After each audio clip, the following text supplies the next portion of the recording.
Hello, everyone. Dr. Chris Martinson here with a very, very important episode series. This is part 2, or it's number 2 in the episode series. We're going to be talking about the lockdown files was part 1, and then here, well, how did the lockdowns actually work and what went on? We've been talking about it before, but we have to carry on this conversation about the psychological operations that were conducted against you and me and everybody else. And as we know, some people fell deep down into that psyops hole and they seem lost for the moment. So how did that happen? We have to talk about it.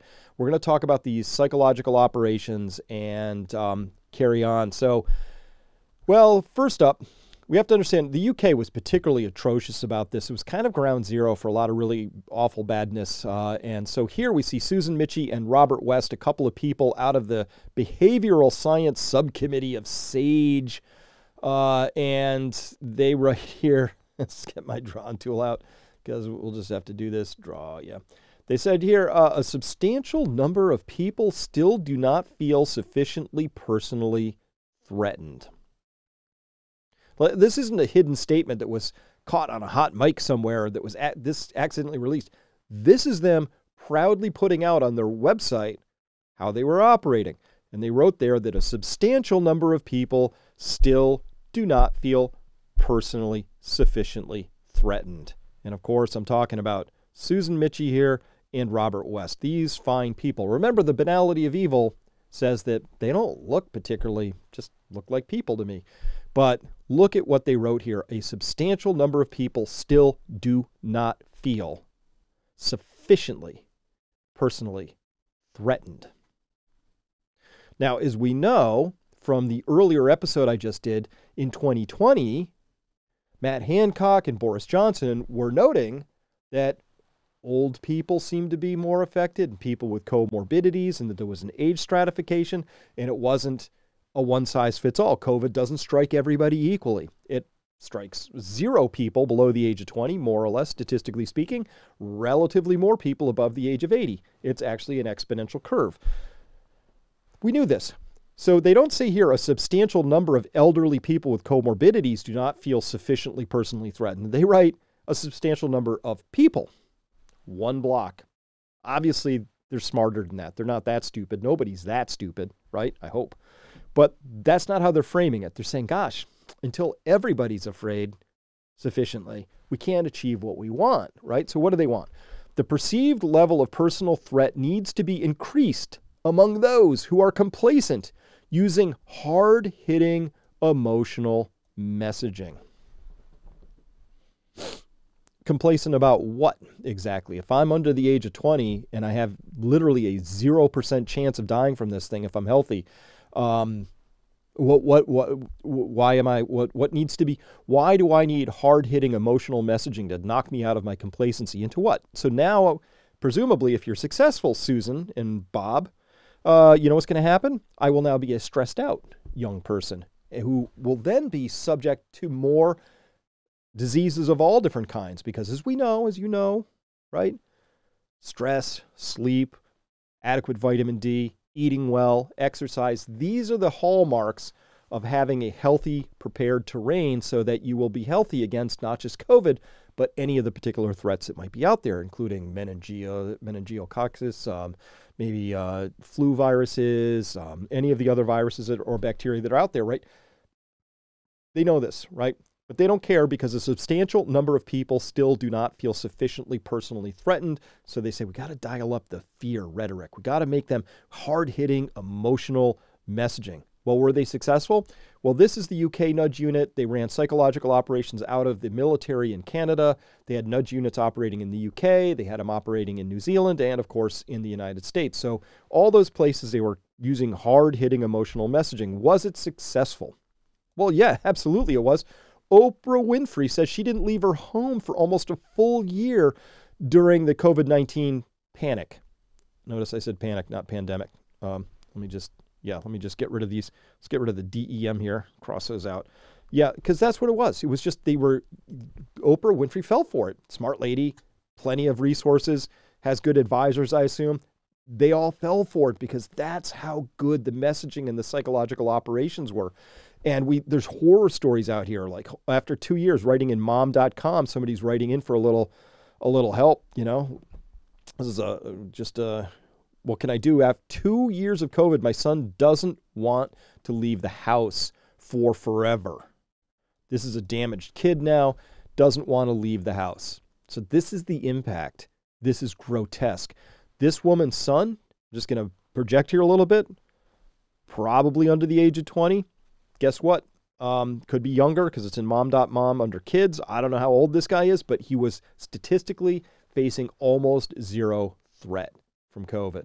Statistically speaking, her son should have been far more worried about driving in a car, failing to chew his food properly. There would be much higher risks actually than that. The impact carries on. Here's Erica Marsh writing February 27th this year, 2023. Hi, my name is Erica, she, her, proud Democrat, fully vaccinated and boosted, still wear 2 masks whenever I go out, and support Ukraine. So that's like the hat trick of mental-sided individuals at this point in time, right? Got my pronouns, going to identify with my identity party politics. I'm going to tell you I support Ukraine, and I'm fully vaccinated. I'm wearing masks. I mean, it's just like, it's more than that's the quintuple hat trick right there. But this is the impact. So these people bought into this hard-hitting emotional messaging, and it really screwed their lives up big time. And some of them are going to have a very hard, long road back from the level of psychological dysregulation that they got shoved into. Wow, are you starting to feel like maybe you are a victim of a psyop, or people you know are? It's tough, I get it. So what we've done to meet that need of making it less tough is assembled an extraordinary tribe of people at Peak Prosperity.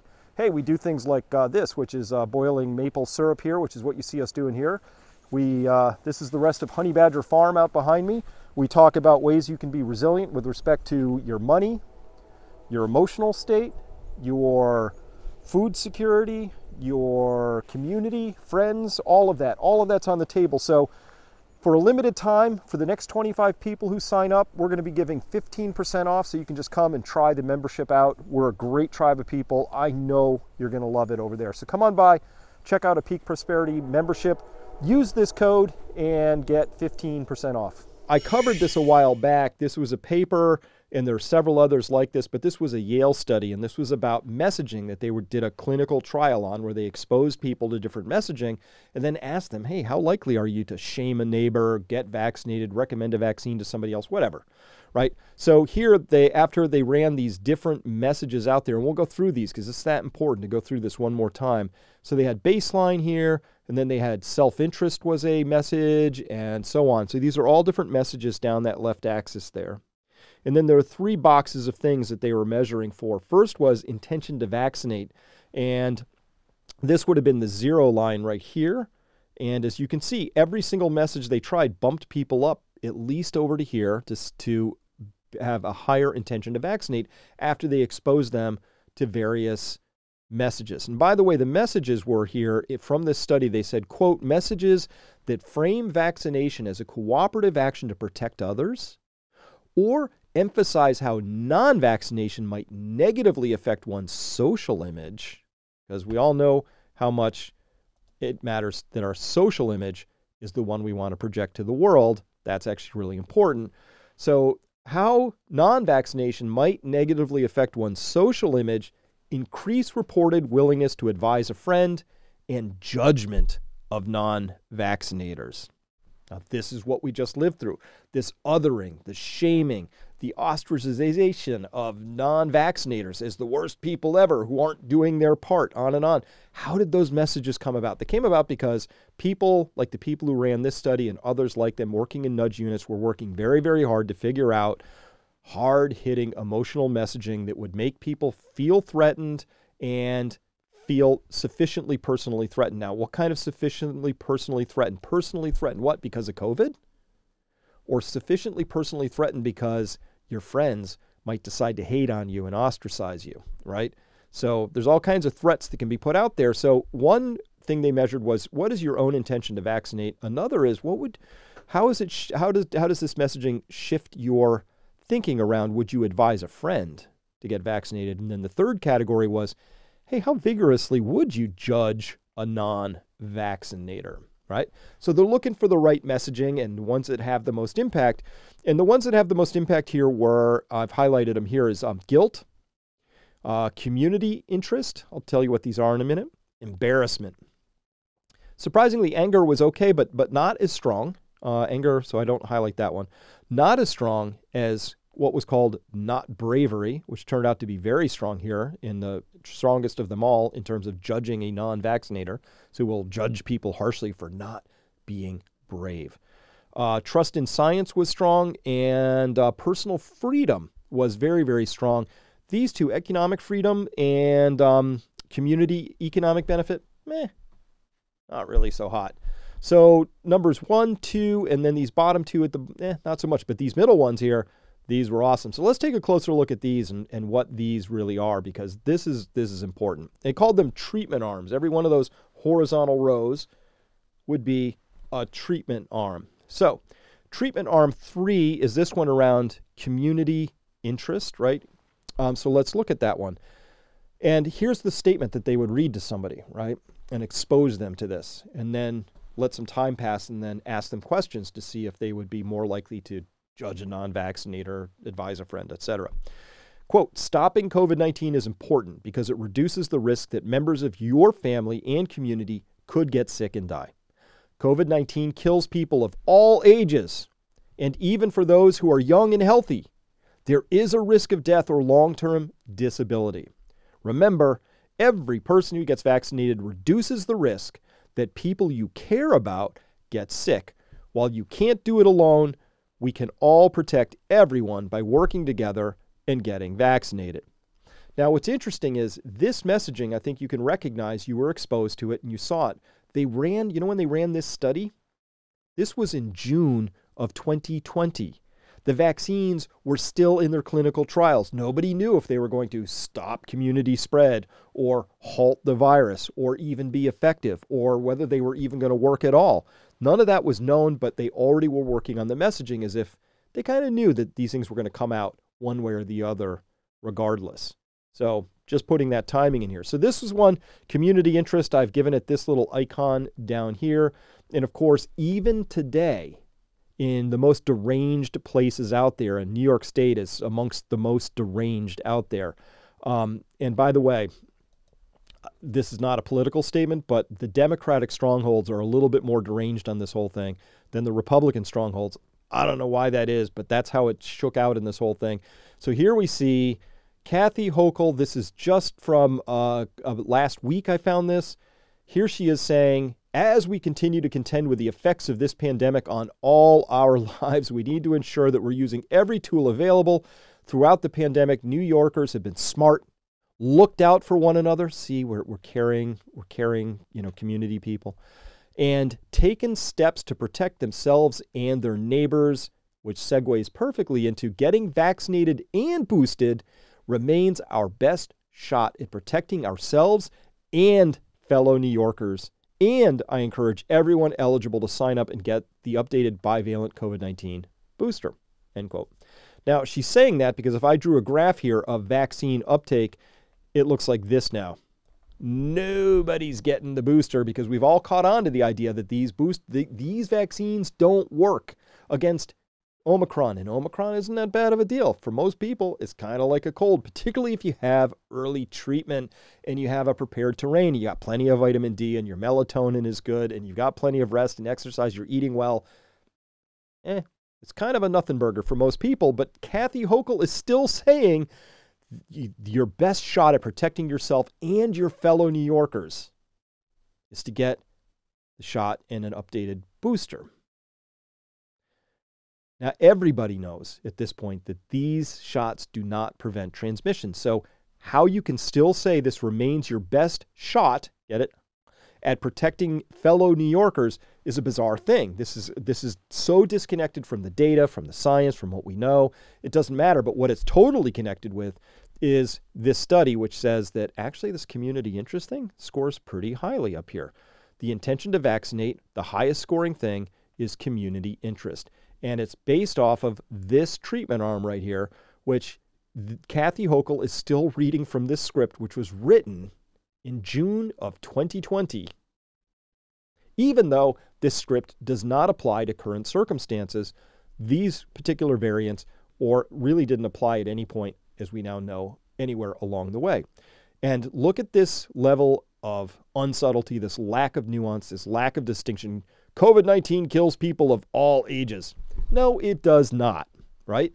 Technically, it sort of does, but no, it doesn't. It kills almost nobody at one end of the spectrum and a lot more at the other end, exponentially with age and comorbidities, right? But they're still running with that same one-size-fits-all, no nuance, no sense of stratification, no sense of breaking out the risks, which aren't that hard. If you're older and you have comorbidities, you have a higher risk.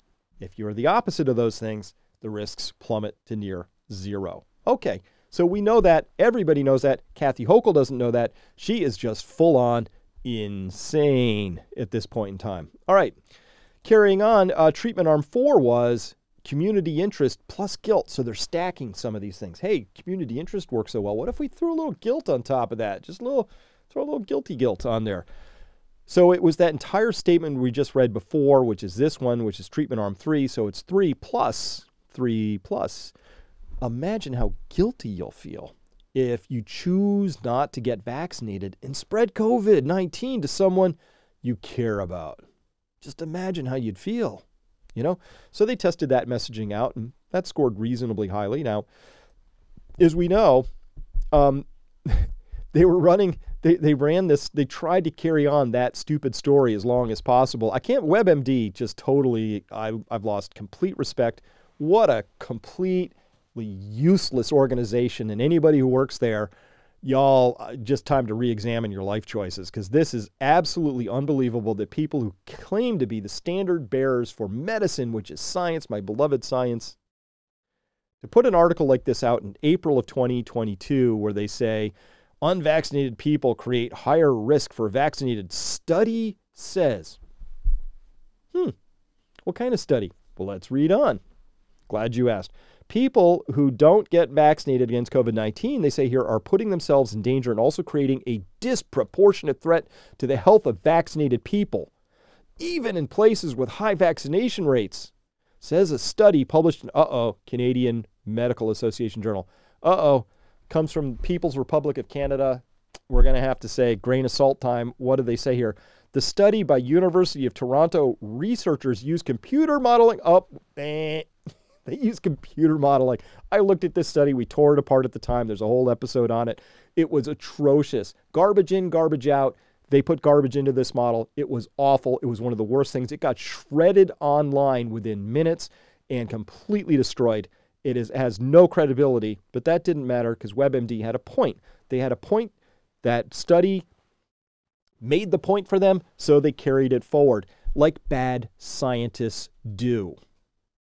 Like bad doctors do, like bad, unbelievable online sources of misinformation and disinformation do.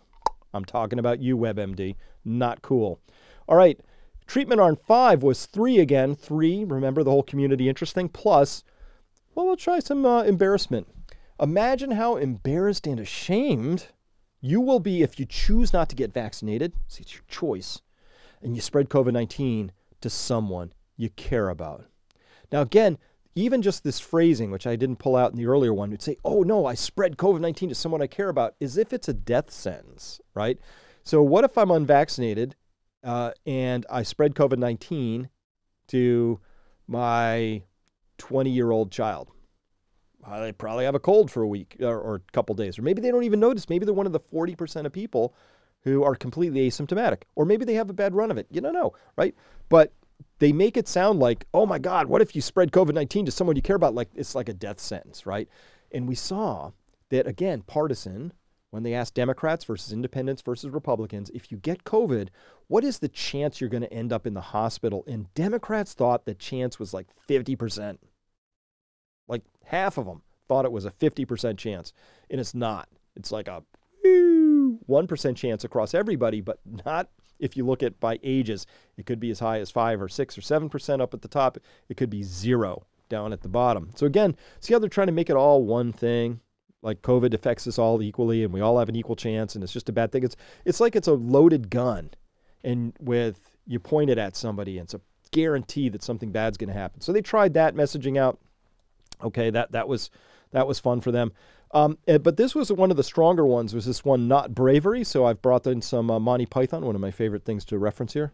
Brave Sir Robin did runneth away, right? Not Bravery read like this, quote, soldiers, firefighters, EMTs, and doctors are putting their lives on the line to serve others during the COVID-19 outbreak. That's bravery. But people who refuse to get vaccinated against COVID-19, when there is a vaccine available, because they don't think they will get sick or aren't worried about it, aren't brave. They're reckless, like drunk drivers. By not getting vaccinated, you risk the health of your family, friends, and community. There is nothing attractive and independent-minded about ignoring public health guidance to get the COVID-19 vaccine. Not getting the vaccine when it becomes available means you risk the health of others. To show strength, get the vaccine so you don't get sick and take resources from other people who need them more or risk spreading the disease to those who are at risk, some of whom can't get a vaccine.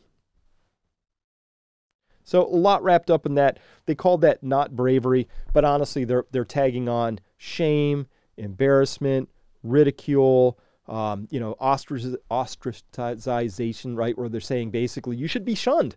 You're a bad community member.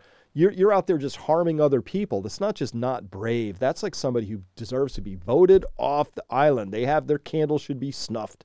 Out they go, right? So they're touching on a lot of these things, and not surprisingly, when people were exposed to this sort of messaging, I was like, it's pretty effective, right?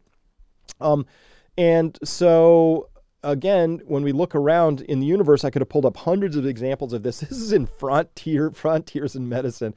That frontier is like in the rearview mirror, like 50 decades ago.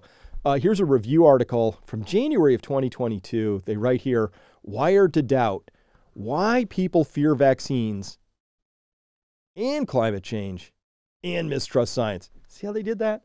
Smashed it all into one spot. Oh my God, these ignorant, science-hating, stupid people who they mistrust science, which is wrong. They doubt climate change, which is really wrong. We all know that. And they fear vaccines.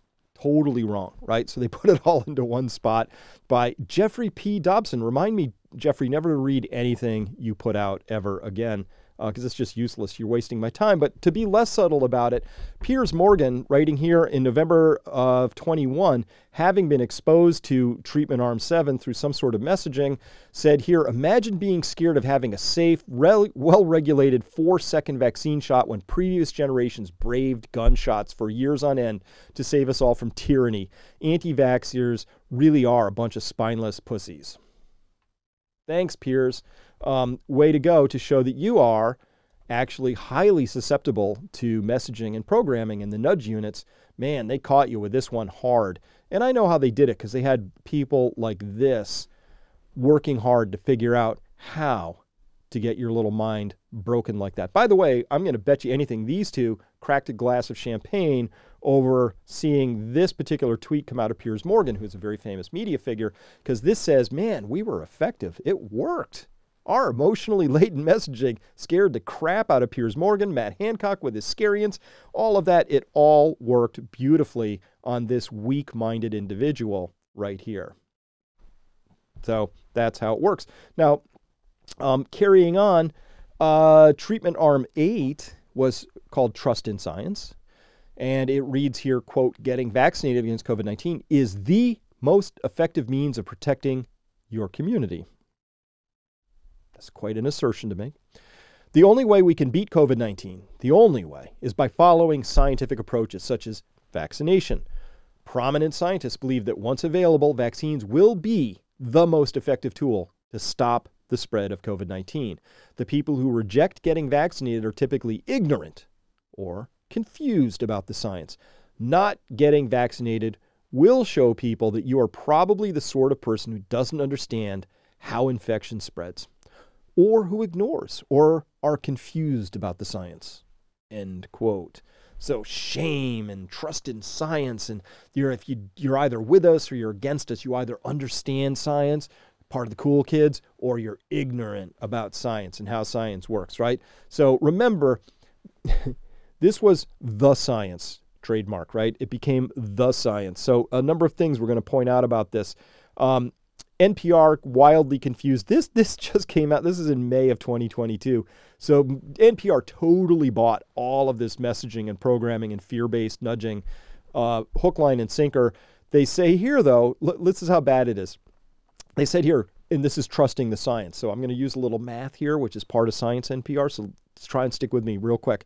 The number of Americans who say they won't get a COVID shot hasn't budged in a year. So as of May 2021, the number of people who are like, not doing that, didn't change. And it was the same number a year later in 2022. And I'll bet you anything this year, it's gone up, because now more people have been exposed to what we would call the truth of this matter.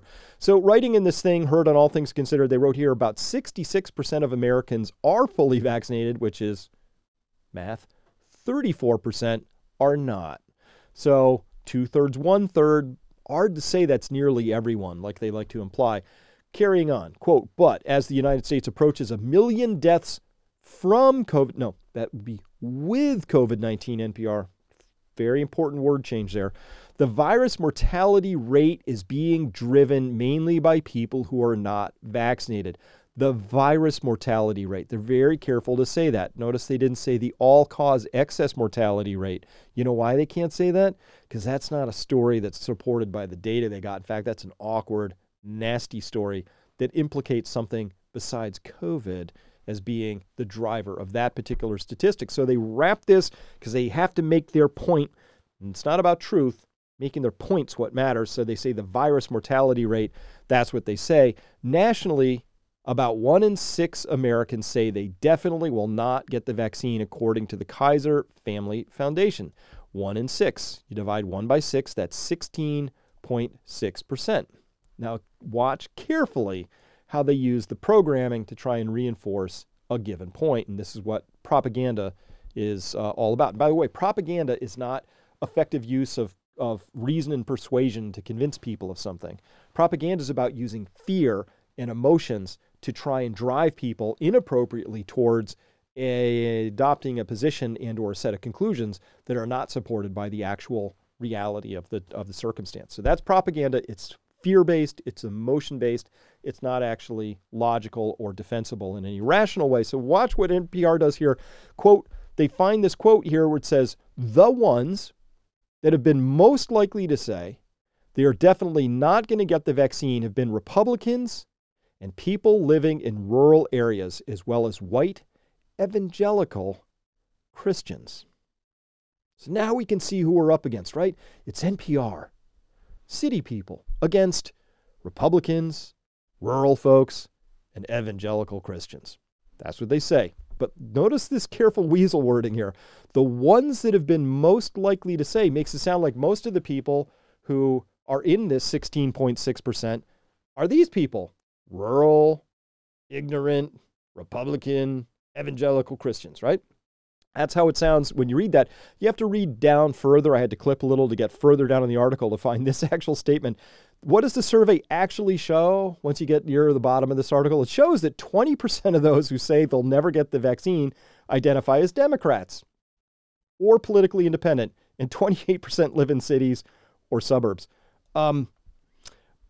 So if 16.6% say they're not going to get vaccinated and 28% of them live in cities, 28% of people who live in cities say they're not going to get the vaccine. Well, it's pretty clear that you can't say that most of these people are Republicans living in rural areas who are evangelical Christians. It just doesn't stack up, right? So it's pretty clear that there's a fairly broad cross-section of people who've said they don't want these things, and you should ask them why, NPR. And they would probably have reasons for you, like, I watched my aunt get one and drop dead the next day. I don't like these things. They seem to have been warp speeded. I don't see any safety data. I'm waiting for the clinical trial data to be complete because the phase 3 trials have not yet been completed, where we could overall gauge effectiveness against proper risks. on and on and on. Or maybe these people just noticed that these vaccines don't actually work as advertised. They're not effective. Maybe they have questions about safety. There's a lot of things that could come out about this, but the way NPR chose to go about this was to attack Republicans living in rural areas who happen to be evangelical Christians. And that is just a foul, and it's disgusting. And it pisses me off. So remember, this is the kind of science that NPR does stand for. Remember this? I collected all these pictures from back in the time. Someday they'll be worth $1 million. That's it. That's how you defeat COVID. You put a plastic bag over every other urinal. What they don't know is that some men will just consider that a special form of a challenge, and then you've got extra cleanup duties that you have to do. How about this? Remember this? I'm not going to play the video because I can't stand this guy's voice anymore, but Fauci said, "I am the science," right? Fauci, some attacks against me, painfully ridiculous, he says. He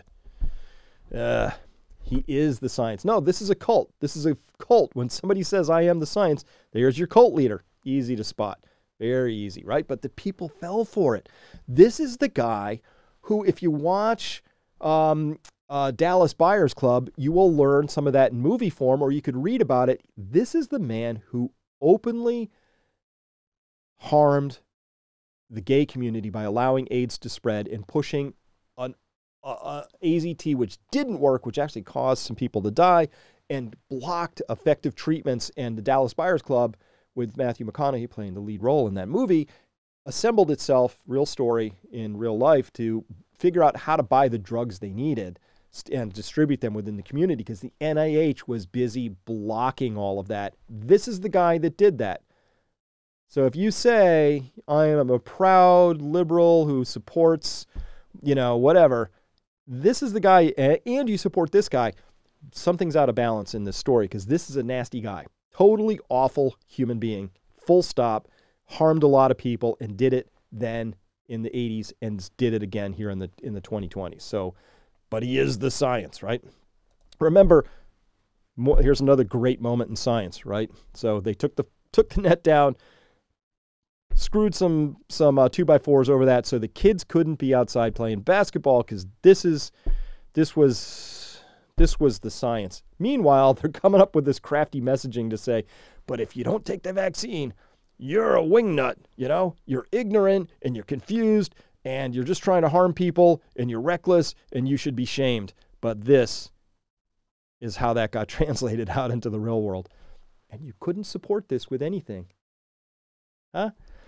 I wish that was then, because that was actually a picture from 2020. But how about this? This just happened just this past week, where Novak Djokovic, unvaccinated, unable to enter the United States, won't play in the U.S. Open.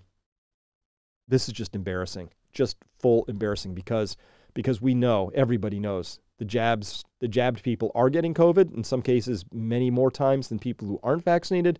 Doesn't prevent anything. Total nonsense. But of course, a main tactic of psychological operations is that sometimes you have to come out specifically with things that are complete nonsense. That's part of keeping everybody off balance. Like when you're busy, this is shocking. This is shockingly nonsensical. You can't support this. You can't defend it with science. You can't possibly find anything that would. Novak, he's had COVID twice. He's got natural immunity. Look at his health. He's going to be playing outside, really far away from other people.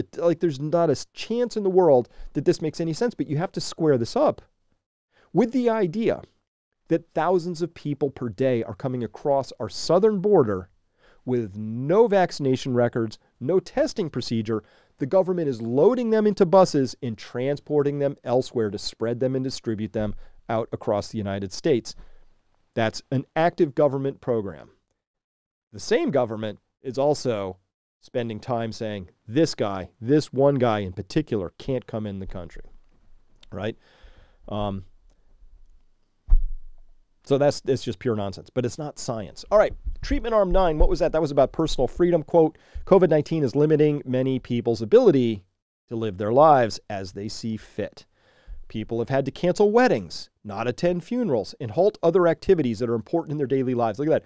People have had to do this. It's passive tense. No, they were forced to do this, right? The people didn't cancel that and not attend funerals. They were told they couldn't.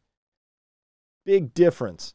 So they're trying to make it seem like, well, your personal freedom is just like people did this to themselves. People. No, not what happened. On top of this, government policies to prevent the spread of COVID-19 limit our freedom of association and movement. And remember, each person who gets vaccinated reduces the chance that we lose our freedoms or government lockdowns return. Every person who gets vaccinated reduces the chance that we lose our freedoms or government lockdowns return. The beatings will continue until morale improves. While you can't do it alone, we can all keep our freedom by getting vaccinated, right? So this is the icon I came up with. That's an ankle monitor and COVID lockdown. So people got locked down. So, Ryan, let's play some of this. I don't want to make it through the whole thing because I have some quotes of this, but let's just listen to this. Here's an example of some things. This is from Dystopian Down Under at Twitter. That's at Dystopian Down Under. Posted this, a little collection of people from Australia saying some things. And let's see if you can identify and begin to identify. Together we will identify. Together we'll do this. Anything that sounds like one of these nudge statements, any of those things I just outlined, can you find any examples of that somehow carefully hidden in this messaging? If you are anti-mandate, you are absolutely anti-vax. I don't care what your personal vaccination status is. If you support, champion, give a green light, give comfort to, support anybody who argues against the vaccine, you are an anti-vaxxer. Absolutely. Situation where, to protect the health system, we're going to lock out people who are not vaccinated and can be. Save people's lives and save our economy and jobs and the heartache that comes with things going wrong. And I just urge those people to grow a brain. But yes, there's going to be a vaccinated economy, and you get to participate in that if you are vaccinated. Without being vaccinated, you won't be able to get any. You won't be able to hide. You won't be able to get a doctor to sign off that you got an exclusion, because there's quite set rules on that, and doctors will be ordered. All right. The virus will find the unvaccinated. That's what they. Yeah, quite set. No exemptions. No exemptions. You get locked out of the economy. So let's go through some of this. But first is a quick review. Remember, the nudge unit pressure points are they hit you with shame, they hit you with embarrassment, they hit you with not bravery, you pussies, right? Community interest, guilt, and personal freedom, and trust in the science. So as we come through here, we had this first one by this lovely gentleman saying, if you are anti-mandate, you are absolutely anti-vax. That's it. Right, mate. You're either for the mandates or you're anti-vax, right? No middle ground, right? So obviously, I don't care what your personal vaccination status is. If you support, champion, give green light, give comfort, aid to the enemies, right? Support anybody who argues against the vaccine, you are anti-vaxxer, absolutely.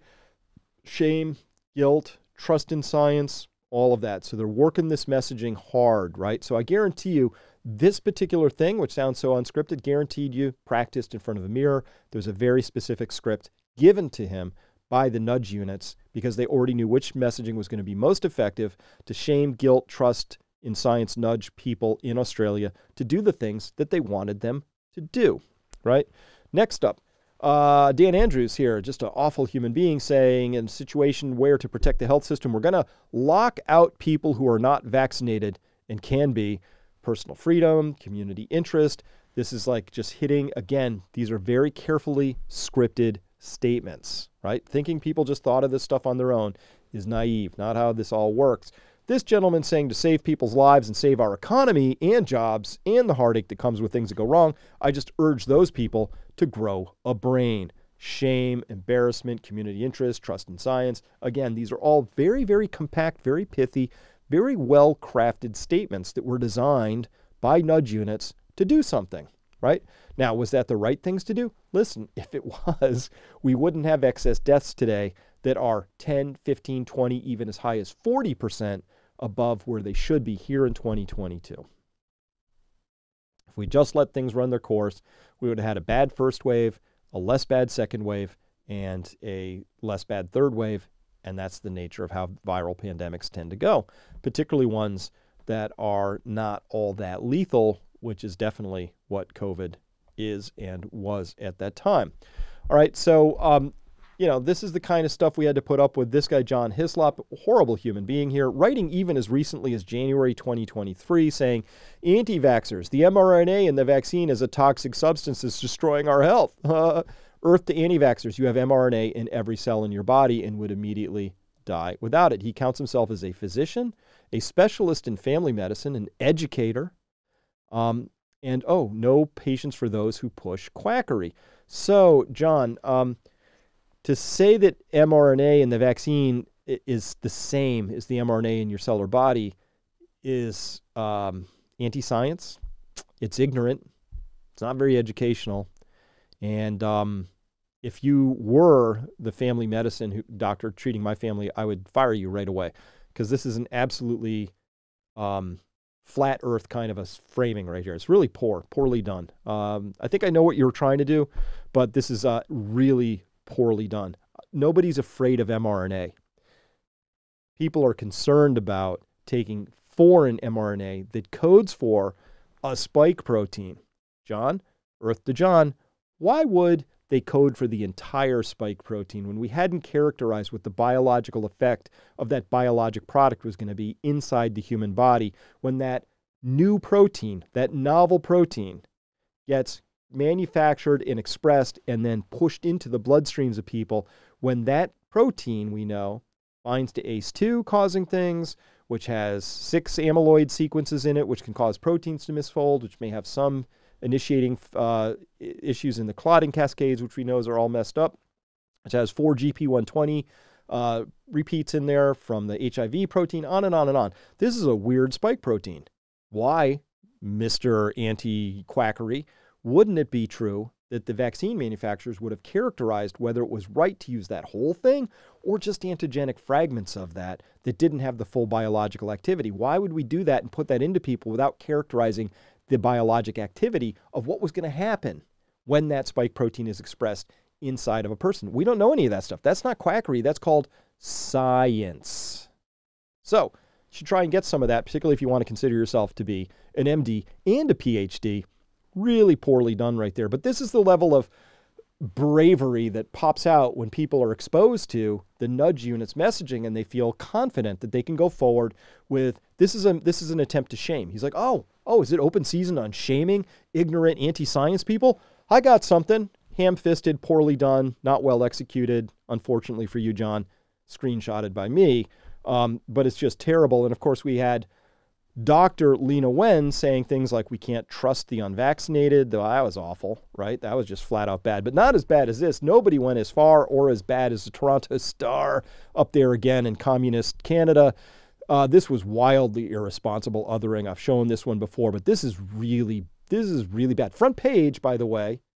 So this is Thursday, August 26, 2021, front page, 72-point font or whatever that is. Giant says, if an unvaccinated person catches it from someone who is vaccinated, boo-hoo, too bad. I have no empathy left for the willfully unvaccinated. Let them die. I honestly don't care if they die from COVID, not even a little bit. Unvaccinated patients do not deserve ICU beds. At this point, who cares? Stick the unvaccinated in a tent outside and tend to them when the staff has time. So that's... Anyway,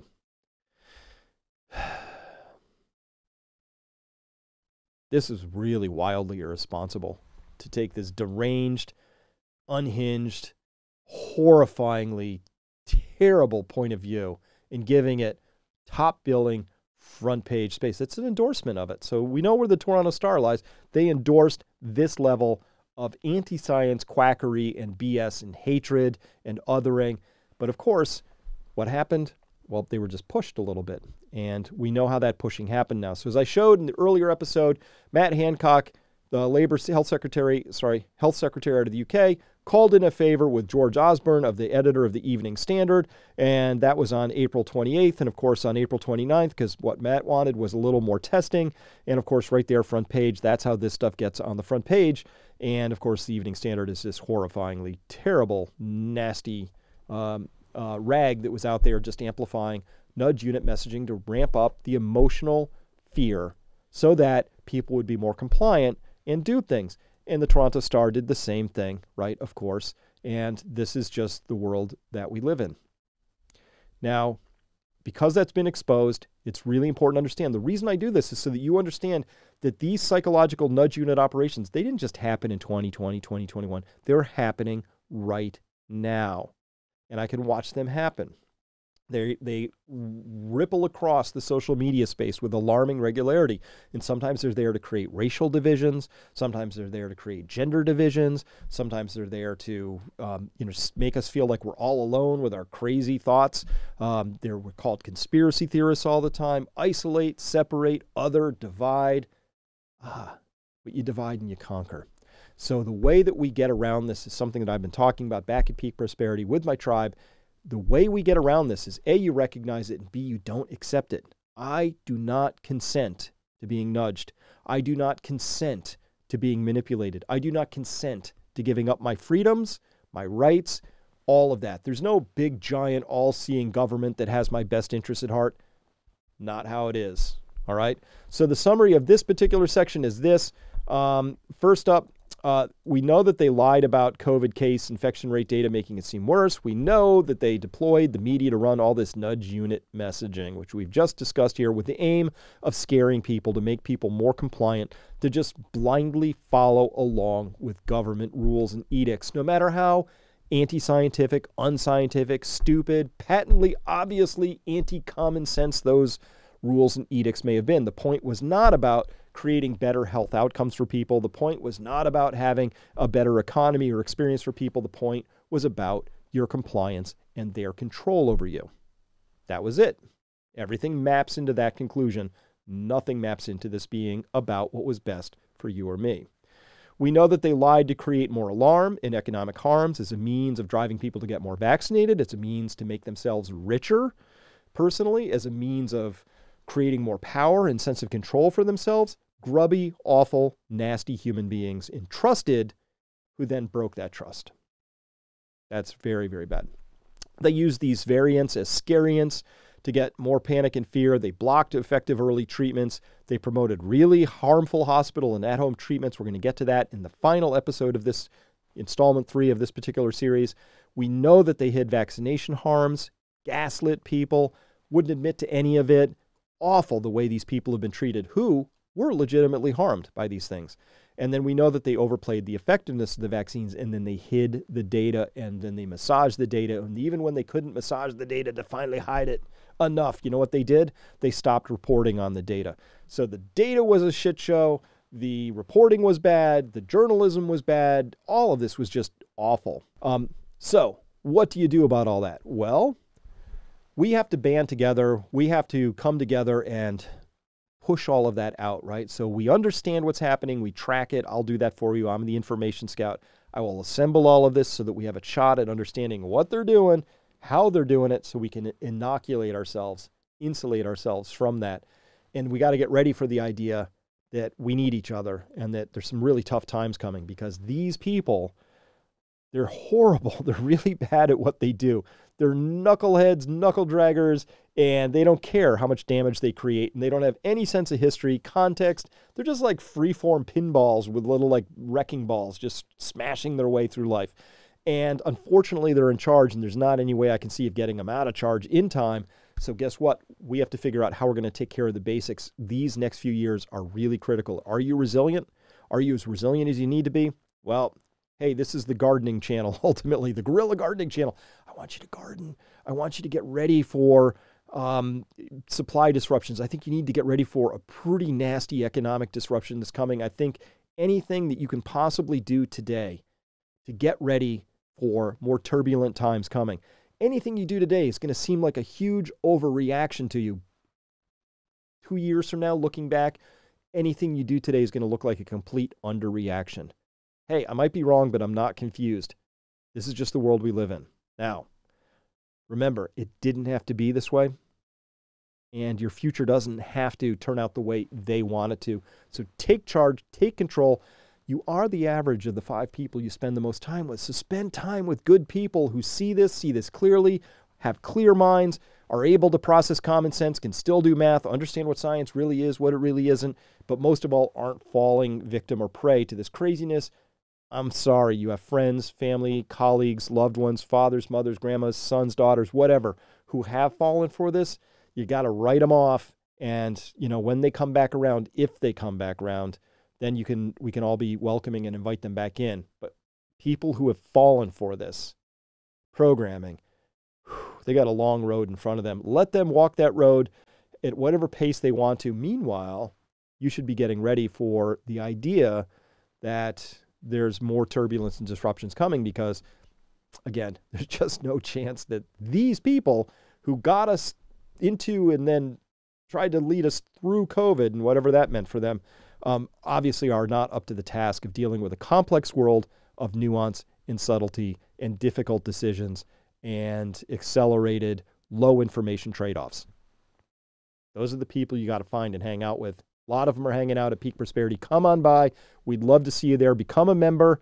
Read the crash course. Take that. Look at my other material. Talk with the other people at Peak Prosperity, and you will have a shot at not just surviving, but thriving through the next period of time to come. Thank you for listening. See you next time. The beauty of saying it's an emergency is very difficult to challenge any of this stuff. Our wealth is being stolen via our money. I would have never come here if I thought it was lost. I know we can